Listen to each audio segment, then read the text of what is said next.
Showtime agad si Luka sa kanyang preseason debut, may pinagtsatsa pa. Unahin natin mga bro, si Luka Magic. Sa kanyang preseason debut kontra Phoenix Suns, agad nagpaalala si Luka kung bakit siya isa sa mga most skilled players sa NBA ngayon. Nagtapos si Luka ng 25 points, 7 rebounds at 4 assists sa loob lang ng 22 minutes. Grabe yung efficiency niya, step back threes, crafty drives at yung signature passing niya, nandun lahat. Kahit preseason pa lang, parang playoff mode agad si Luka. Marami ring nagsabi online na mukhang mas fit si Luka ngayon at halatang ready na ang Lakers na bumawi ngayong season kahit wala si LeBron.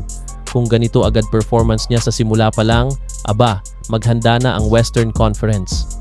Ngayon naman, punta tayo sa Bay Area. Si Chef Curry naman ang nagluto ng mainit na performance laban sa Portland Trail Blazers. Curry dropped 28 points, may 6 rebounds at 5 assists at nagtala pa ng 4 3-pointers. Classic Curry performance, dribble moves, deep threes at mga clutch plays na parang regular season na agad.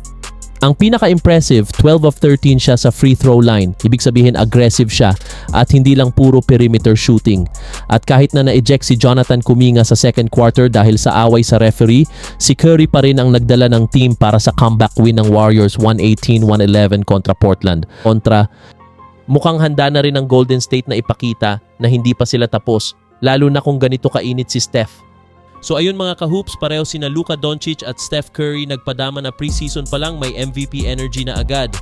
Question ngayon, sino sa tingin nyo ang mas handa para sa regular season? Luka Magic o si Chef Curry? Comment nyo sa baba kung sino ang bet nyo at bakit. Kung gusto nyo pa ng daily NBA updates, highlights at Tagalog analysis, don't forget to like, share, and subscribe. Peace out!